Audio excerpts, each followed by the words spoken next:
When did you first question what normal meant in your family? I thought everyone's parents double-checked windows 6 times. I thought silence at dinner was normal, until I saw how other families lived. I didn't think much of it back then. I was maybe 10, and the way my father moved through the house every night, touching each lock, counting under his breath, making sure each curtain covered every inch of glass, it felt like a ritual, not panicked. Just precise. My mother never commented on it. And neither did I. You don't question things that happen every day. But I started to notice the other stuff too. Like how we never ever had guests over. Not family, not friends, not even neighbors dropping by. If the doorbell rang unexpectedly, my mom would freeze. Literally freeze, like she was holding her breath. Then she'd look at my dad and they'd exchange this glance. It wasn't angry or scared exactly, just tense, like something unspoken was being reaffirmed. The door would stay locked. The lights would stay off. And we'd wait until whoever it was gave up and walked away. I didn't know this wasn't how other people lived until the 5th grade, when I went to a sleepover at Kyle's house. His mom sang in the kitchen. His dad asked me what toppings I wanted on my pizza. They didn't lock the front door until after midnight, and even then it was just a casual click. No counting, no rechecking, no hush. And at dinner, everyone talked, laughed, shared stories about their day. I remember sitting there, barely chewing my food, wondering if I was supposed to speak too. It felt wrong, like talking at the table was breaking a rule, except it wasn't. It was just normal. That night, I lay in Kyle's sleeping bag, staring at the ceiling, and something shifted. It wasn't fear, not yet. Just confusion, like someone had handed me a second version of reality and said, "Hey, compare." And mine didn't look so good anymore. When I got home the next day, my mom hugged me a little too tight, and my dad asked me 20 different questions. What did I eat? Who was there? What time did we go to bed? Did anyone ask anything about our house? I answered him, but something in me had changed. I'd started to see the seams. And once you see them, you can't unsee them. Over the years, more things stood out, like the locked cabinet in the garage, the way my parents always avoided cameras, no family photos, no videos, not even on holidays. If someone brought out a phone at a birthday party, my mom would pull me away like I was in danger. She'd smile and say, "Let's not be in that one, honey," but her hand would squeeze my shoulder a little too hard. At school, I learned to keep things vague. I said my dad worked in transportation, even though I never really understood what he did. He left early, came home late, and sometimes disappeared for days. Once, when I was 13, I asked my mom directly, "Where is he?" She paused mid-stir at the stove and said, "He's fixing something out of state." That was all. No follow-up, no emotion. Like it was the most natural thing in the world for a father to be gone without explanation. But the thing that finally cracked it, the thing that made me truly question what normal meant, was the room upstairs. We had a finished attic with a door that locked from the outside. And we weren't allowed in it. Ever. My parents said it was just storage, that the floor was unsafe, but I'd seen them go up there more than once, and they never brought anything down. One time when they were both out, I tried the door. It was locked, as always, but I noticed something I hadn't before. Scratches on the frame, like someone had tried to claw their way out. Not new ones, old, faded, but definitely there. I didn't know what to do with that, so I didn't do anything.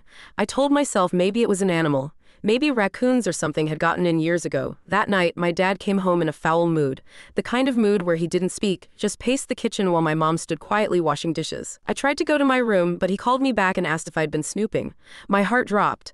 I said no. He stared at me for a long time. Then he said, "Good. Curiosity ruins things," that was all. But the way he said it, like a warning wrapped in a compliment, stuck with me for years. After that, I stopped trying to figure things out, at least on the surface. I got really good at pretending, at being the kid who didn't ask questions, who came home on time, got good grades. Didn't make noise, but underneath, I started collecting clues. In a notebook hidden under a floorboard, I'd write down anything that didn't feel right. A strange phone call, a locked drawer. The night I found a second phone hidden behind the water heater in the basement. Burner style, cheap and old, but still charged. It had only a few numbers in it, all unlabeled, and one text never sent that said, "They're asking questions. We need to move soon." I didn't tell anyone about that. Just wrote it down. I didn't even know who they were, or who we was supposed to be, but from that night on, I slept with one eye open. Because suddenly the house didn't feel like a house. It felt like a waiting room for something I didn't understand. Something I wasn't supposed to. The day everything started to unravel wasn't dramatic. No screaming, no sirens, no police knocking at our door. It was quiet, too quiet. I came home from school and something just felt wrong. The house smelled like bleach. Every window was closed, blinds drawn tight. Even though it was the middle of summer and my mom usually aired out the kitchen in the afternoons. She was in the living room, sitting on the edge of the couch with her hands in her lap, just staring at the TV, which wasn't even on. She looked up when I came in and said, "Go upstairs and don't come down until dinner." Her voice was flat, not tired, drained, hollow. I nodded, but I didn't go to my room. I stood on the landing halfway up and listened. A few minutes later, the garage door opened. My dad's truck. He didn't slam the door like usual, just walked in slow, his boots heavy against the tile. Then I heard them whispering sharp, fast.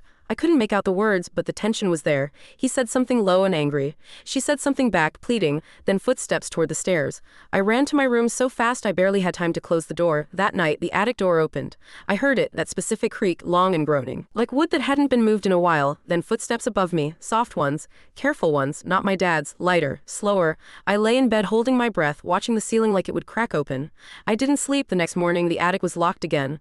But there was something new, a smell, like old wood and something else, something sour, metallic. It seeped through the ceiling, faint but persistent. When I asked my mom about it, she just said, "It's an old house. Old houses smell." But we'd lived there for 13 years, and it had never smelled like that before. A week later, my dad told me we were moving, no warning, no explanation. Just came home and said we had 30 days to pack. He'd already put the house on the market. I asked why, and he said, "New opportunity, closer to work." Except I knew he didn't really have a job anymore, not one that involved going anywhere consistent. The last time I asked, months before, he told me he did work that didn't leave a paper trail. I remember thinking that sounded more like a threat than a job description. Packing was fast, too fast. We weren't just boxing up things, we were scrubbing. Erasing. My mom went through every drawer, every closet, and tossed anything that had dust or history on it. My dad painted the basement walls even though no one was going to see them. And the attic? Sealed. He screwed the door shut. When I asked about it, he just said, "No need to bring the past with us. We moved 3 towns over. Into a smaller house with no attic, no basement, and a high fence." No one talked about the old place again. Not once, but I couldn't let it go. Not the text I found, not the scratches on the doorframe, not the smell, especially not the smell. I kept the notebook. I kept it hidden in the new house too, adding entries when things felt off. And they did often. Strange men coming to the door, never the same ones twice. My dad leaving at 3 a.m. some nights. My mom getting packages she'd immediately burn in the fireplace. I wasn't dumb. Something was happening. Something illegal, probably. Or worse. I thought about going to the police more than once, but I didn't even know what I'd say. My dad checks windows too often, and I think our attic had a smell. That's not evidence.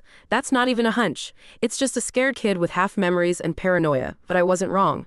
One night, 2 years after we moved, I came home from a friend's place and the house was dark. No lights on, no car in the driveway. But the front door was unlocked. That had never happened, not in my whole life. I stepped inside slowly, whispering "Mom," but no answer. The house was dead quiet. I went upstairs, still nothing. I checked every room, every closet, no one.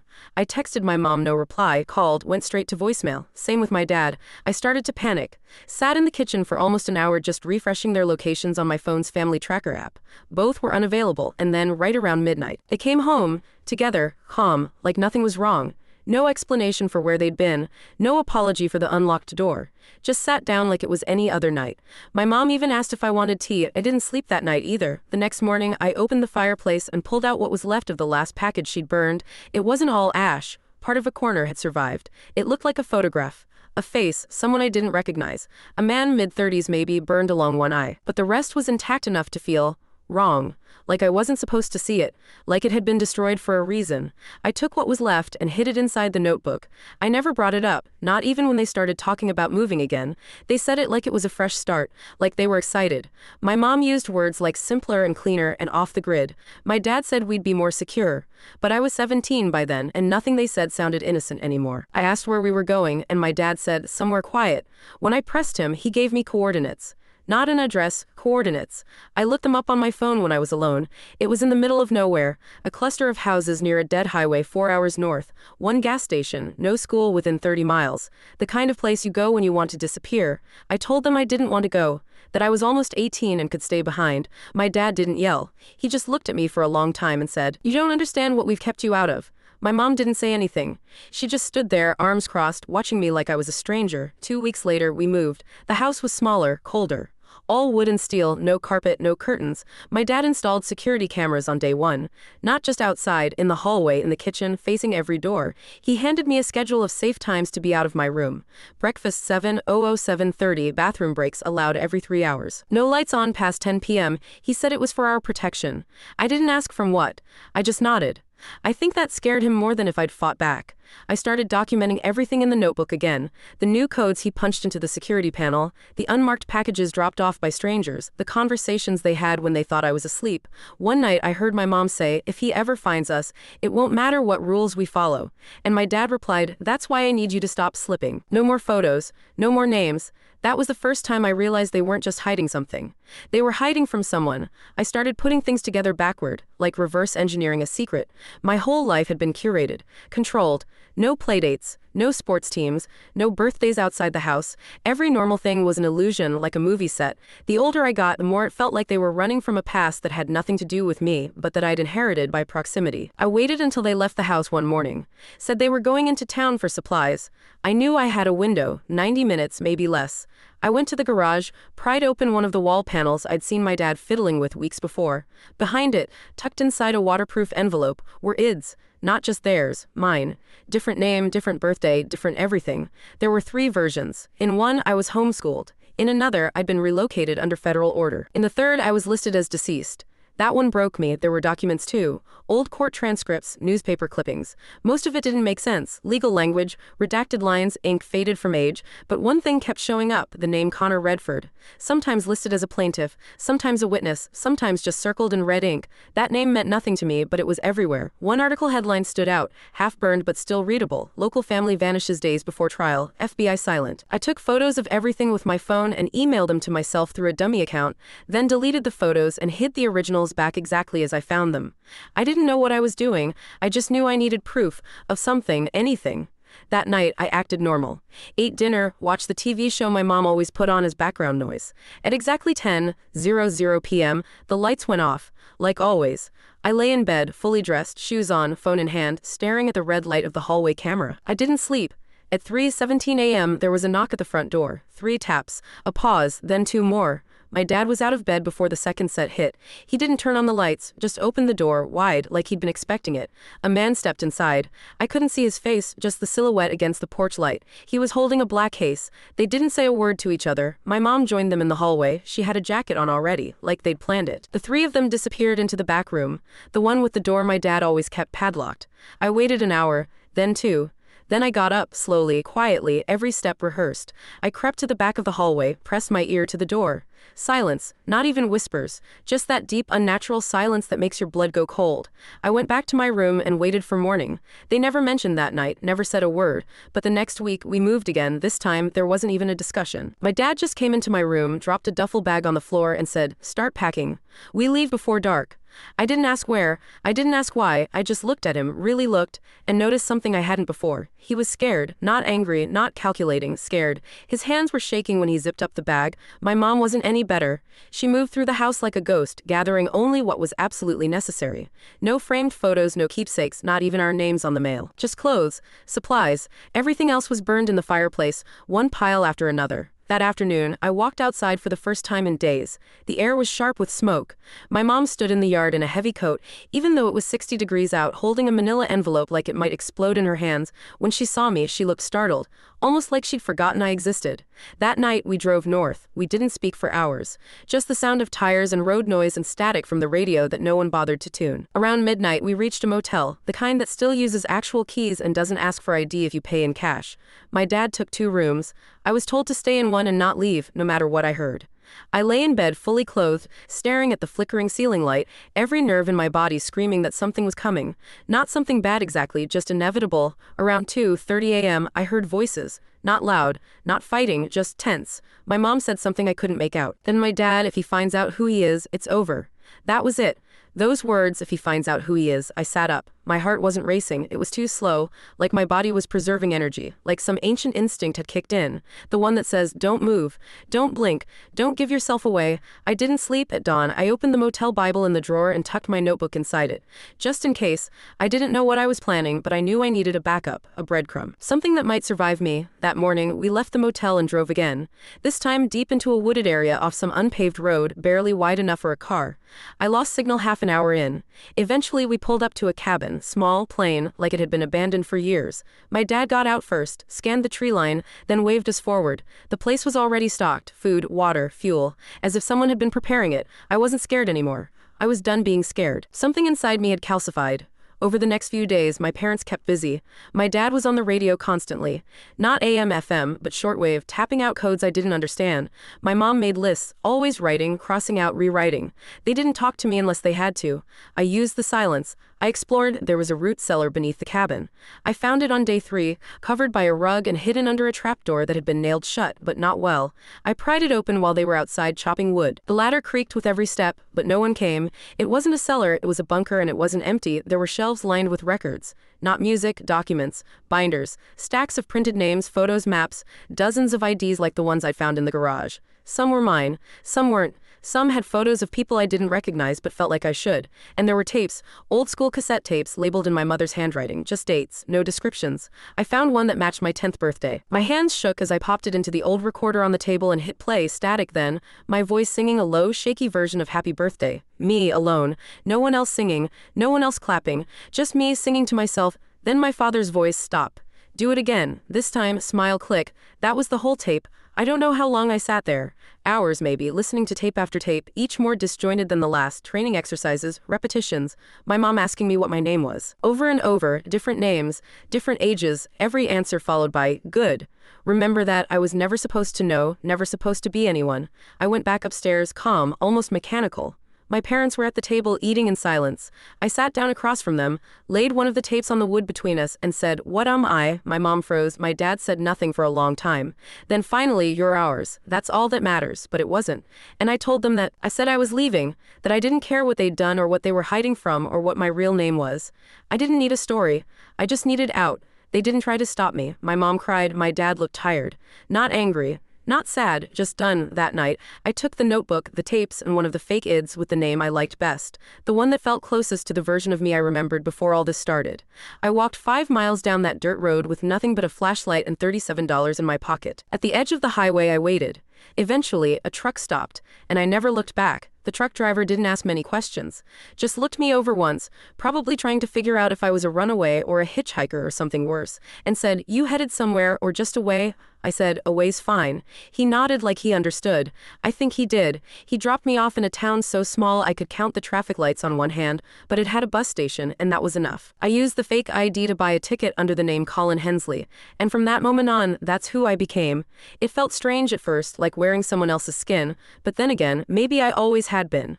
I didn't pick a destination, just rode until the sun came up and the ache in my legs matched the one in my chest. Somewhere along the way, I started breathing easier. Not relaxed, not safe, but less hunted, like whatever had been following us had finally lost interest. Or maybe it had never been following us at all. Just me.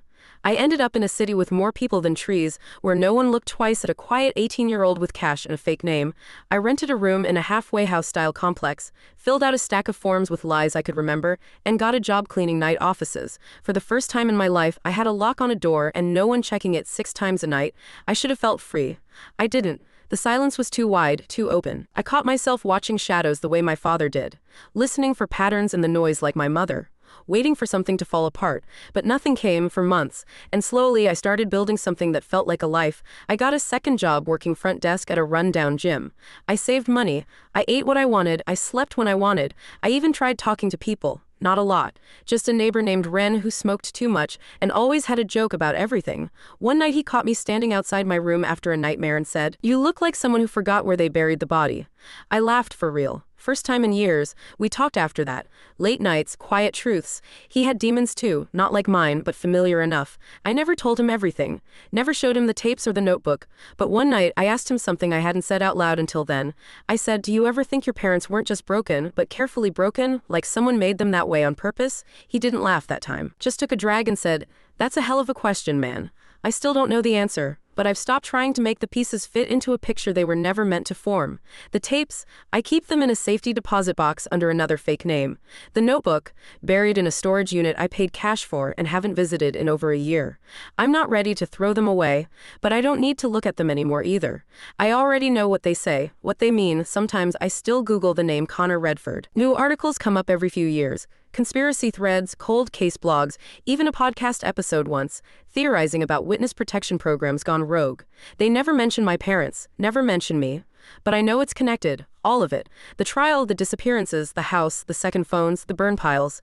I don't know how, I probably never will. One night I got an email, no sender, just the subject line you chose right, inside was a single line, it doesn't end if you stay curious. No name, no follow-up. I moved the next day, burned the clothes I wore, switched numbers, changed jobs.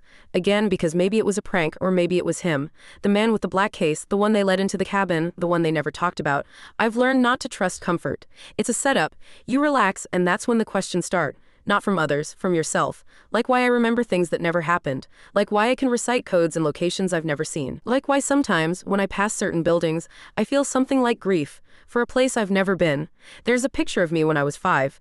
I found it hidden in the back of a thrifted photo album at a store 4 towns over. Same haircut, same scar on my chin, same crooked smile, but the name underneath wasn't mine, wasn't any of mine. I don't remember being there. But the photo's real, and someone went to a lot of trouble to make sure it ended up where I could find it. That's what keeps me up now. Not the fear of being found, but the suspicion that maybe I already was, and they're just watching, waiting, to see what I'll do next. I tried to convince myself it was just a coincidence, that the photo was some weird fluke, an old family album that happened to include a kid who looked like me. But the more I thought about it, the less it made sense. The clothes in the picture were familiar. Not just the style, the exact shirt. Blue with a stitched emblem on the chest. I remembered the way the tag used to itch. And the swing set in the background, it was the one my dad built when I was 6. I helped him hold the boards while he drilled. I scraped my knuckles trying to twist the rusted bolts into place. We tore it down when we moved the first time. I know that swing, I know that shirt, I know that smile, the way it hides strain behind the corners of the mouth. It was me, but the name under the photo said Benjamin Kessler. I never knew a Benjamin, not in any version of my family, not in the files, not on the tapes. I bought the entire album without asking the price. The old woman behind the counter looked at me like she wanted to say something. Her mouth open, then shut again, like she recognized me, or thought she did. I left without looking back. That night I took the photo out and stared at it for hours. Something had shifted. Not like a crack, more like a seam unraveling. A sense that I hadn't just been lied to, I had been rewritten, that who I thought I was had never really existed. That Colin, Ben, whoever, was just another draft in a long list of versions someone else had created. So I did the one thing I hadn't done yet. I called someone, not the police, not a therapist, someone whose name I found on one of the documents I'd hidden away, a man who'd once worked in familial reconstruction services. Whatever that meant, the number still worked. He answered with just his last name. I told him mine, one of them anyway. I said, I think I might have been a project. There was a pause. Then he said, where are you? I didn't answer. I said, I found a picture of myself in someone else's life. He didn't sound surprised. Not even a little. He just sighed, deep and quiet, and said, then it's already started.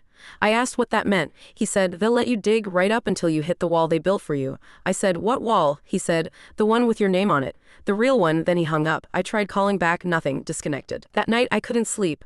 Every noise outside made me jump. I sat in the corner of the room with the lights off, holding the photo like it could answer something if I stared hard enough. At one point I thought I heard a car outside, slow rolling, engine barely audible. I didn't check. I just held still, like the kid I used to be. A few days later, I started noticing things again, subtle things. Someone had been in my apartment while I was gone, I was sure of it. The kitchen towel was folded differently. The toothbrush was wet. My window was locked but off-center, like it had been closed in a hurry. I changed the locks, bought a new phone, switched accounts, moved cities. Again, but I couldn't stop the feeling like something was waiting for me to do something, not run, react, and I didn't know what that was. Then one day, at the new job, working back office at a shipping warehouse, a guy came in with a clipboard, said he was doing a route audit, asked for signatures, IDs, normal stuff. But when he turned to leave, he glanced at me and said, your handwriting's gotten better. I froze. He smiled, polite, left without another word. I checked the log after he left. No name, no visit scheduled, no signature. I looked up the number he listed on the form. Disconnected. I went home early that day, packed a bag, moved again. At this point, I don't know if I'm hiding or just delaying the inevitable. I feel like a story that got out of sequence, like I was supposed to follow some script. But I slipped a page ahead, and now they're trying to catch up. Every few months, I get close to settling. I find a job I like, a routine, a person I might want to tell things to. And then the signs start again. Someone asking about my childhood in too much detail, a message in a private inbox I never gave out, a face in a crowd that lingers too long, always just enough to keep me from getting comfortable. Just enough to remind me that comfort isn't part of the plan. Sometimes I think about my parents. I wonder if they're still running too. Or if they were caught, or erased, or maybe they never existed at all, at least not the way I remember. Were they hiding me or hiding from me? I don't know anymore, and I don't think I'm supposed to. But the strangest thing is, I'm not scared the way I used to be, not frozen, not helpless, just aware, like the game has shifted, and I finally accepted that I'm a piece on the board, not the one holding it. And maybe, just maybe, that means I get to move too. For now, I keep the photo folded in my wallet. Not as proof, not even as a reminder, just as a question I haven't found the shape of yet. And when I feel like I'm starting to forget what I'm running from, or why, I take it out, look that little boy in the eyes, and whisper, "We're not done yet." The next time I moved, I didn't leave a trace. No forwarding address. No names I'd used before. I ditched the phone entirely and paid a guy that I first met through a friend of a friend to get me a completely clean ID. New birth certificate, social security number, everything. I gave him cash in an envelope and walked away with a name I didn't even recognize until he handed it to me. Caleb Ward. It sounded plain, harmless. A name no one would look at twice, that's what I wanted. I rented a small place outside a coastal town. Weathered buildings, locals who didn't ask questions, and enough noise from the ocean to drown out whatever thoughts I didn't want to follow. I told people I was a freelance editor, and they believed me. I even got a library card. There was something grounding in that, having an account in my own name, even if the name wasn't mine. For the first time in a long time, I almost convinced myself I could stay. That maybe whoever was keeping tabs on me had given up or decided I wasn't worth the trouble. That maybe I wasn't a missing piece of anything, just a kid who got dragged into something that never had anything to do with him. I kept to myself, walked the beach at night, and tried to stop jumping at every sound that didn't belong. And then I saw the woman at the grocery store, middle-aged, short hair, wore glasses on a chain around her neck. Nothing remarkable. Except she stared at me for way too long, not curious, deliberate, like she was waiting for something. I caught her again near the canned goods, then again in the parking lot. The next morning, the photo from my wallet was gone. Not the wallet, just the photo. I tore the place apart, checked every pocket, every drawer. I hadn't taken it out in weeks. There was no way it fell out, and no one had a key but me. That's when I knew. They never stopped. I sat in the center of the room for a long time, holding the wallet like it could still explain something. I didn't feel angry or scared. I felt expected, like I'd finally stepped on a square I was always meant to land on. That night, I didn't sleep. I sat at the desk and wrote a letter, not to anyone, not to mail, just to write, to keep a record. Something in me had changed again. There wasn't going to be another move, another restart, not this time. I started pulling out everything I'd hidden, documents, burner phones, the backup flash drive I'd buried in the lining of a duffel bag. I spent the next few weeks reconstructing the entire timeline from memory, every address, every name, every face, every clue. I built a map, pinned it to the wall behind a layer of taped-up newspaper. I charted disappearances, trial dates, code phrases from the tapes. I even mapped out that name again, Connor Redford, and every time it had resurfaced in public databases, it wasn't random. The name always came up near disappearances, usually tied to witnesses or sealed records. A few times it popped up as an alias on unrelated tax documents, like someone was inserting it on purpose. Testing reactions, tracing leaks. It wasn't a person anymore, it was a trigger, and I'd been near it my whole life. Then one night, about a month into my coastal disappearance, I found something that made the hairs on my neck rise. I was browsing archived footage from public access news stations, looking for background on a missing girl from 2006, something my dad had clipped out of a newspaper years ago and stored in the attic. On one grainy clip, maybe 40 seconds long, there was a shot of the search volunteers forming a line through a wooded trail. I was in it, not my face exactly, but a kid wearing my clothes, my build, walking next to a woman with dark hair. My mother, but here's the thing. That was 2006, and in 2006, my parents swore we lived in Arizona. This footage was from Ohio. I cross-checked everything. Dates, town names, background terrain. It lined up. That was my mom, that was me, and we had never lived in Ohio, not officially unless everything I remembered from that year was fabricated. A false relocation, a planted timeline. That's when it really hit me. My memories weren't just warped. Some of them weren't mine, or rather, they weren't real. Which meant someone had built me like a house. Foundation, frame, drywall, windows. But what they didn't expect, what maybe no one ever expects, is that the house might learn to move, to question its own blueprints, to look at a wall and ask what's behind this. And I was behind it now. Somehow that terrified me less than it used to. I started organizing everything digitally. Locked servers, two-step verification. I even started writing a kind of memoir, not for publication, not for attention, but as insurance. Like if I ever disappeared, someone might pick it up. See the pattern. Realize what was done. The people who built me aren't omnipotent, they're scared too. That's why they're still watching. That's why they took the photo but left everything else. They wanted me to know. They wanted to see what I'd do. And the truth is, I still don't know what they're afraid of, but I think they're right to be afraid, because I'm not that kid anymore. I'm not singing to myself on tape. I'm not obedient. I'm not blank. I'm curious, and I'm remembering things I was never supposed to. And that's the beginning of the end. I stopped leaving town, not because I felt safe, but because I didn't want to be unpredictable anymore. Unpredictability had been my defense mechanism for years.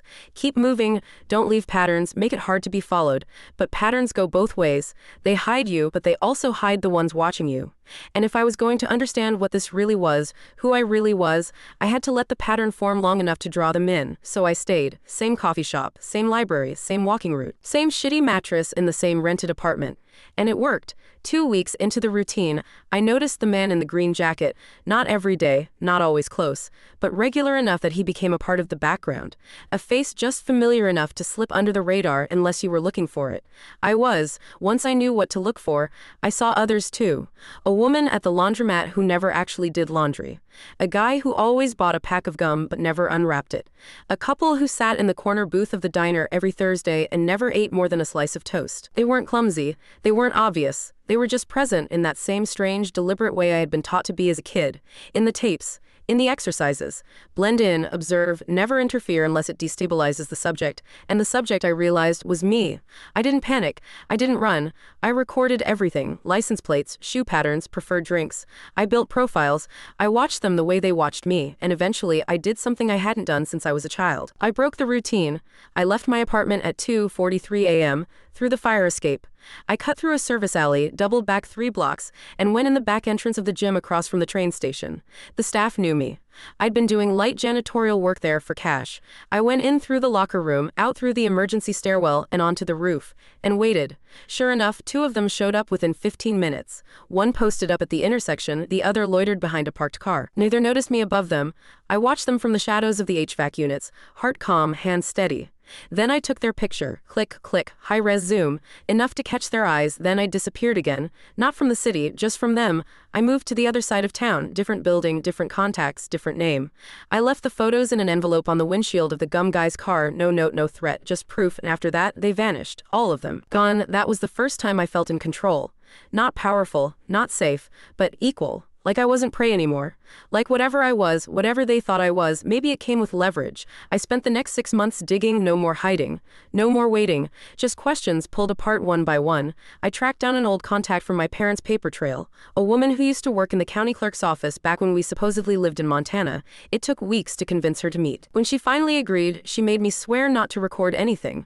We met in a public library mid-afternoon, at opposite ends of a long table. She didn't smile, didn't shake my hand. She just looked me over and said, "You're taller than I thought you'd be." I asked her what she meant. She said, "Your father, he was supposed to file you as deceased." That was the deal. I asked what deal. She said nothing. Just stared at the window for a long time before whispering, "You were never supposed to age." I said, "What does that mean?" She said, "They weren't supposed to keep you." I asked who they were. She stood up and left. I never saw her again, but that one sentence ruined sleep for the next month. You were never supposed to age. What kind of child isn't supposed to age? I started noticing inconsistencies in my own records. School photos dated with years I shouldn't have been in that grade. Growth charts that repeated. Immunization records with the same signature 5 years apart. Written in the same pen. The deeper I looked, the more fractured the narrative became. It was like someone had taken 10 different childhoods and spliced them together, carefully, deliberately, just enough to pass casual inspection. But I wasn't inspecting casually anymore. I started to suspect that the reason my memories felt so loose, so floaty and unanchored, wasn't trauma, it was design, the kind of design that erases timelines, that builds redundancy, that creates backups, and then I found it. Buried in an archived government database, linked to a disbanded Department of Energy subproject from the late 90s. A series of field notes authored by someone listed only as Dr. E. Sayers, no names of subjects, no dates, but one line that stopped me cold. Subject was integrated into fabricated domestic structure for long-term behavioral observation. Adjustment protocols engaged after subject began showing unsanctioned self-referential patterns. Third memory collapse expected. I didn't sleep that night, didn't eat the next day. I read that line over and over until the words didn't feel like English anymore. Fabricated domestic structure, behavioral observation, memory collapse, me. I wasn't supposed to remember. I wasn't supposed to survive the pattern breaks. I wasn't supposed to be anything beyond the role, but I did. And now I was seeing the edges, and someone somewhere was going to be very interested in that. I stopped digging for a few days after that. Not because I wanted to, but because I physically couldn't. Every time I looked at a screen, my vision would blur. My hands would start to shake. I couldn't eat, couldn't sleep. My mind kept circling back to that one phrase, unsanctioned self-referential patterns. Like I was some machine that had glitched too early, or worse, too correctly. I started to ask myself a question I never thought I would. What if my parents weren't my jailers? What if they were keepers? Not in the controlling sense, but in the containment sense, like people assigned to monitor something too unpredictable to leave unguarded. Me, the thought was insane. And yet, I couldn't ignore how much sense it started to make. Why they moved so much. Why we were so isolated. Why everything in our lives seemed rehearsed, stripped of spontaneity. Maybe they weren't trying to hide from someone. Maybe they were trying to hide me from the world. I went back through every piece of information I had with a new filter. Not, who are they running from, but what were they trained to do with me? And the deeper I went, the more I realized. I was the constant. The addresses changed, the names, the stories, but the rules stayed the same: structure, surveillance, routine. I hadn't been raised in a home. I'd been raised in a program, and then I remembered something small, insignificant. One of the tapes, one I'd listened to years ago and never really understood, had a click near the end. Not the recorder shutting off. A different kind of click, rhythmic like Morse code. I pulled it out, found an old cassette player, and listened again. At the 27-minute mark, there it was, 2 seconds of faint tapping. I recorded it, cleaned up the audio, and ran it through an old decoding tool I found on a ham radio forum. It translated into a single word. Mirror. At first, I thought it was a metaphor. Then I remembered something else. In the old house, the first one, or what I thought was the first, we had a hallway mirror. Plain, brass frame, narrow. My dad used to tell me, don't look too long. You'll forget which side you're on. I'd always assumed it was a joke. But now I wasn't so sure. I had a picture of that mirror. One I'd taken during some test roll of film for a class project. I dug it out and looked closer. There was something in the frame, not a reflection, a mark, barely visible, like an etching in the glass. I scanned the photo, adjusted the contrast, enhanced it. Coordinates, not a location, a string. Like a code, I dug deeper, matched it against government encryption formats, old military cipher structures. Even dead language fragments, it matched an inactive server string from an outdated DoD network that was supposedly terminated in 2004. I used a throwaway laptop, a VPN chain 6 layers deep, and accessed it. It was still live. There were 3 folders, one labeled Subject A, one labeled Asset 12 Red, and one labeled Failsafe. I opened Subject A. It contained audio logs. Not just of me, but of them, my parents, my teachers, doctors I'd never met but apparently who had evaluated me through intermediaries. Dozens of entries, each cold, clinical, precise. Subject shows increased capacity for abstract memory stitching. Temporal reasoning advanced by approximately 4.6 years. Current identity matrix holds. Recommendation: allow belief in autonomy to develop under controlled observation. Self-reconstruction appears inevitable. Suggest contingency preparation. I opened Asset 12 Red. It was a file on my father, but not as a civilian, as an operative, handler, assigned to me. His name wasn't even his real name. Neither was hers. My mother. They were part of something called Project Marionette. I didn't read the rest. I couldn't, not then. Instead, I sat in the dark with my laptop open and my heart going 1,000 beats a minute and realized I'd never been part of a family. I'd been part of a test. And worst of all, I had passed. The final folder, Failsafe, required biometric access. It asked for a retinal scan, which meant I couldn't open it remotely. It had to be done in person, at a location tied to a server number. That location, Ohio, back to where that footage was taken, back to the town I had supposedly never lived in, back to a facility registered as an abandoned water treatment plant but linked, in hidden property records, to a shell company dissolved in 1999. I booked a train, not a plane, no traceable ticket. I paid cash. I didn't tell anyone. I brought the notebook, one tape, and the picture from the thrift store, the one with me as a child under the wrong name. The closer I got, the more the world felt fake again, like the buildings weren't quite real. Like the people were half-formed, like I had seen it all before in a dream I didn't know I was having. I arrived at night. The facility looked dead, overgrown, chain-link fence rusted at the base, but the keypad at the side gate was clean, unweathered. New. I typed in my birthday. It blinked green. I stepped inside. No alarm, just silence. The building was hollow. Concrete halls, fluorescent lights that flickered as I passed. No cameras. Or maybe just ones I couldn't see. At the back, a locked room, scanner on the wall. I hesitated. Then I leaned in, let it read my eye. The door clicked. Inside, a single monitor and a message on the screen. You made it. Let's begin. I stood there, staring at those words, knowing that everything behind me, every home, every name, every person I'd tried to become, was just the warm-up. This was the real start, and I wasn't sure if I was ready. The room was freezing. Not from any air conditioning I could feel, more like the kind of cold that seeps from inside concrete. Artificial. Intentional. The walls were bare except for a single panel of dim backlighting behind the monitor, casting everything in this strange low glow that made it hard to tell where the shadows ended and the walls began. It felt less like a control room and more like a waiting room for someone else's decision. But the screen stayed the same. You made it. Let's begin. I didn't touch anything at first. I waited. 5 minutes, 10, nothing changed, no sounds, no hidden doors, no movement. Eventually, the cursor blinked once, and a new line appeared. Please confirm identity. I stared at it for a long time. Then I typed, Colin Hensley, error, Benjamin Kessler, error, Caleb Ward, error. I stopped. My hands were sweating, cold at the same time. Then carefully, slowly, I typed, Subject A, access granted, a series of windows open, no mouse, just a terminal-like interface. Data streamed past too fast to absorb. But I caught fragments, psychological profile, segment integrity, 72%, memory deviation index, elevated, behavioral adaptation protocol, initiated Q3 2010, handler status, inactive. Reintegration potential in progress. Then, do you wish to view your origin sequence? My hands hovered over the keys, every instinct in me. The years of running, hiding, surviving, screamed not to, but instincts built by someone else don't always serve your own freedom. So I typed, yes. The screen went dark, then flickered back on. And it wasn't data anymore, it was video, grainy, static in the corners. A room with padded walls, a child maybe 4, seated on a chair too large for his frame, me, hair cropped short, blank expression, eyes twitching like they were searching for something that wasn't there, a man's voice off-screen, begin sequence. A woman leaned in, whispered something to the child. I couldn't hear the words, then the lights dimmed and images flashed on the far wall. Places, faces, accidents, instructions. The child didn't flinch, just blinked. Over and over. Another video, older, same child, now in a suburban kitchen, plastic cereal bowl. A man in a flannel shirt, the one I thought was my father, entering frame, smiling, saying, let's try again from morning. It wasn't surveillance, it was a recording of a play, and I'd been the actor. Scene after scene played out, different houses, different clothes, different variables, and always the same child. Me, adapting, resetting, fitting into the newest version of what a normal family was supposed to look like. I watched in silence until the last file loaded. It was a still image, me again, maybe 10 years old, lying on a hospital bed, wires taped to my temples, eyes closed, face relaxed in the most unnatural way, like something had been switched off. On the monitor beside me was a line of code, a string I recognized from my old notebook, the one I thought was just a scribble from my dad's old files. They weren't scribbles, they were command strings, scripted resets. I stood up from the chair, but my legs felt unsteady, like I wasn't calibrated for this anymore. Like standing in this place meant I had to let go of every lie I'd needed to survive. There was one last file labeled contingency. I opened it. Text this time, no video.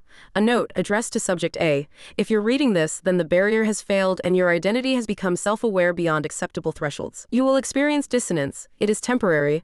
Do not engage in further inquiries. Your purpose was not meant for permanence. Extraction has been suspended. Observation has ended. The system will no longer interfere. And then one final line. You are now your own responsibility. That was it. No shutdown, no alarms, no faces behind the glass. Just that cold sentence. I left the facility before dawn.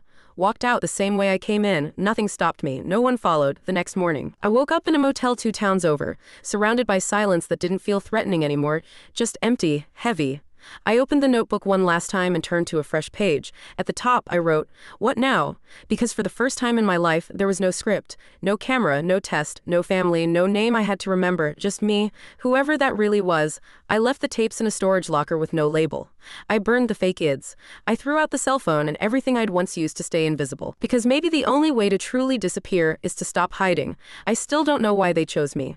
I don't know how many others there were. Or are. Sometimes I see someone on the street, someone too alert, too still, and I wonder if they're one of us, if they've started remembering too.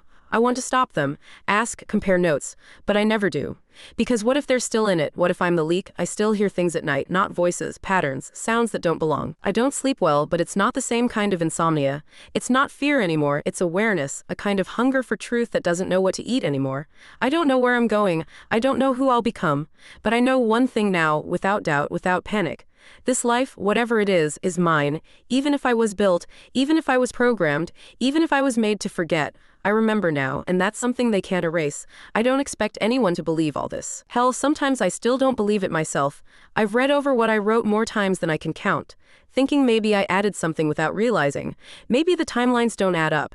Maybe this is just what happens when your brain gets twisted too many times trying to survive people who never told you the truth. But then I feel the scar behind my ear, the one no doctor could explain, the one I remember from 2 different ages, in 2 different homes, and I know I didn't make any of this up. The part that haunts me isn't the lies, it's that I still don't know what parts of me were real before I found the truth.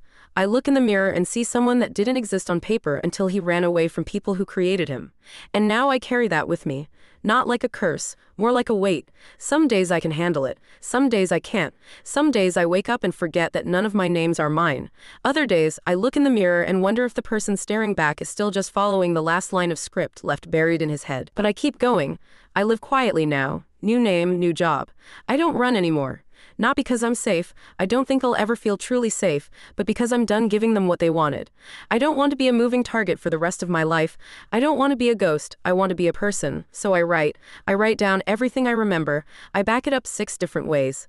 I send fragments of this story to places that archive data off-grid. I scatter it on forums no one reads. I tuck it into the deep web under false threads.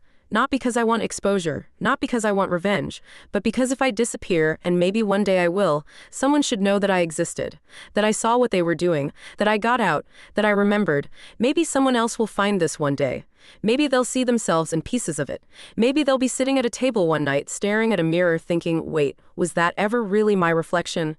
If that's you, if any of this sounds familiar in a way you can't explain, here's what I can tell you. You're not broken, you're not crazy, you're not alone. Whatever they tried to make you forget, it didn't work. Not completely. You're proof of that, just by reading this, just by wondering. And maybe that's all it takes to start breaking the pattern, not escape, not revenge, just remembrance, because I think that's what they fear most. Not exposure, not collapse, but that the people they created might one day wake up and choose to be real.